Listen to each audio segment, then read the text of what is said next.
In this video, we're going to have a look at the idea of the domain and the range of functions.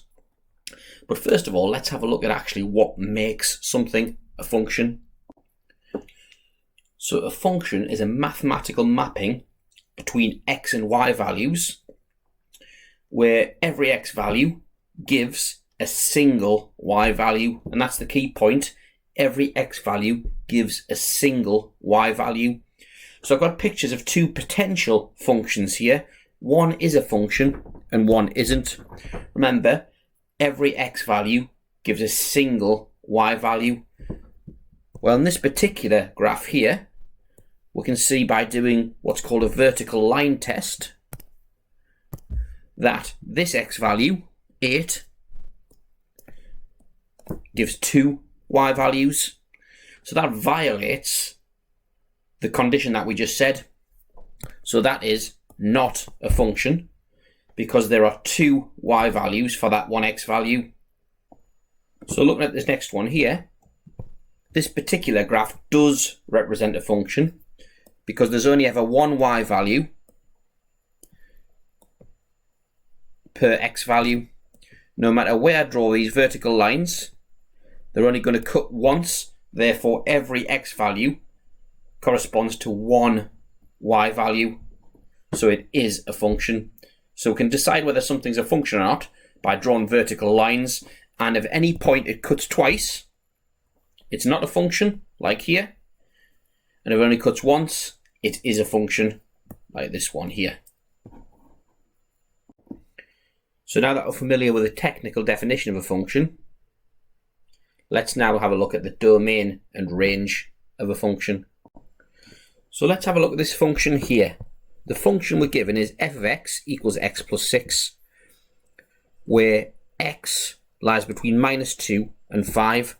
This statement here telling us that we're only interested for this particular function in values of x between -2 and 5 inclusively. That's called the domain of a function. It restricts the x values. So we're saying that the domain of this function are x values between -2 and 5. We're only going to sub in values of x between -2 and 5. That is the domain.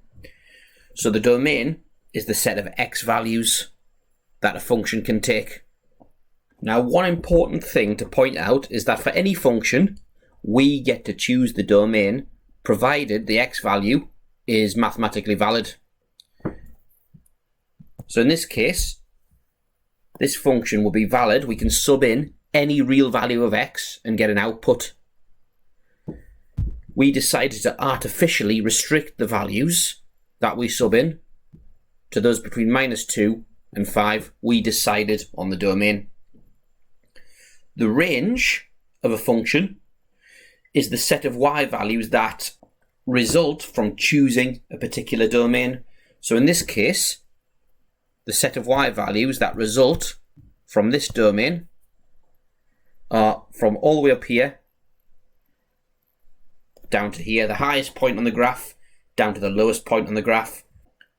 Okay, so there we have it, the definitions of domain and range. So let's say the question here was, what is the range of this particular function? Now, when you ask such a question, I would always try and draw a sketch. Luckily, we've got the sketch here this time, already done for us.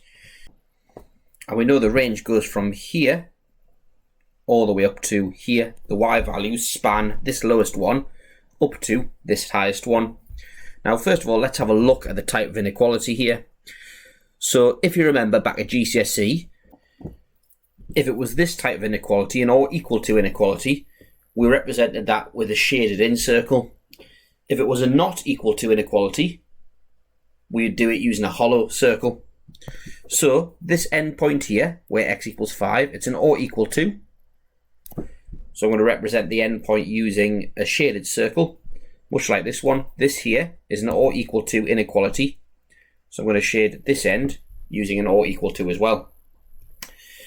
So the lowest y value in this particular case, we calculate by subbing in the corresponding x value, which is x equals -2. So subbing that in, So y equals f of minus 2, which in this case is equal to minus 2 plus 6,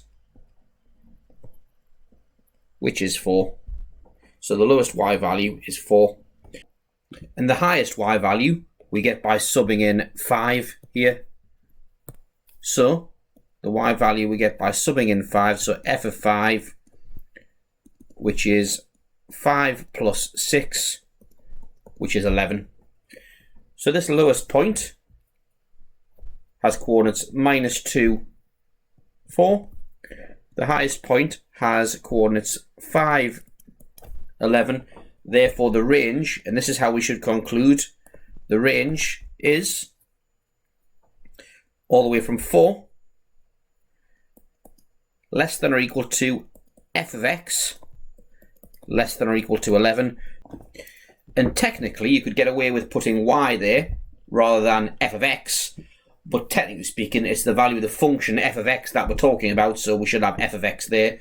So there's our answer. When asked to find the range is between 4 and 11 inclusively. So let's try another. So here we've got some weird notation. This here says that g maps x onto x squared. So g takes x and squares it. So that's the equivalent of saying g of x equals x squared. But you can expect to see that notation sometimes. And here we've got the domain, the x values we're allowed to sub in are anything from minus 4 is less than or equal to x. So that's a less than or equal to. So this graph here, less than or equal to there. Less than 2. So there's an open circle there because it's not equal to 2 at that point. And that's just to remind us of the types of inequality. So where I can see here, the range lies is anywhere from the lowest value on the graph, which lies here. And what they've tried to do in this question, they've tried to confuse us because quite often the end points will be the lowest and highest points, but in this case they're not. This end point isn't the lowest. This one is the highest, but this isn't the lowest. The lowest point isn't one of the end points at all. The lowest point is at the bottom of the graph there. So from that lowest point all the way up to this highest point here. So the range of this graph goes from 0 all the way up to whatever that value is. So let's try it. So the lowest point I can see here is the origin. I can just get that from looking at the graph. It's y equals x squared as well. So we know that in y equals x squared, the lowest point is the origin. So the lowest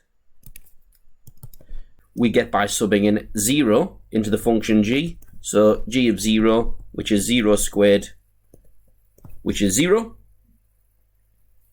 The highest we get by subbing in minus 4. So g of minus 4, which is minus 4 squared, which is 16. So let's label those points. That one there, the lowest is 0, 0. That one there is minus 4, 16. And the range goes from this point, which it can equal, up to this point, which it can equal, both of which are shaded in circles. The curve does pass through those points. Therefore, the final inequality is the range is, and we've got as low as 0 inclusively and as high as 16 inclusively. So there's the range of that function there. So let's try another one. So for this one here, it's up to us to draw a sketch of the graph. So it says find the range of that function there, g of x equals 5 plus 4x minus x squared, where we're allowed to sub in values between 2 and 6 inclusively. So first of all, let's try and determine what that graph looks like. So if we solve that equation, and we could do so using the quadratic formula by factorization, or in the age of technology, we can just use our calculator. So let's go to our quadratic solver. So polynomial degree 2. We can see that it's a minus 1 x squared, a 4x, and a positive 5. So the solutions are x equals 5,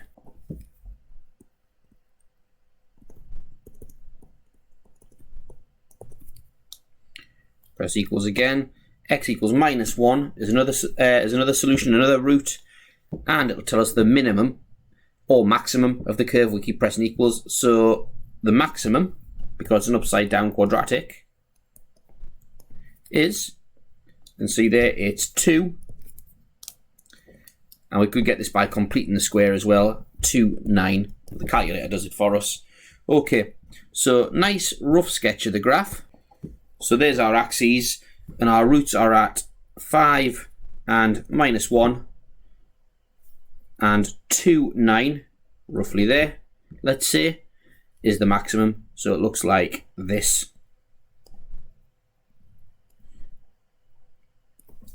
Roughly speaking. I'll just change that there so it corresponds better to the maximum. There we go. Right, so minus 1, we've got 5, and we've got the maximum, which is 2, 9. So the parts of the graph that are valid between x equals 2, there at the maximum, and x equals 6, which let's say is roughly, I don't know, there.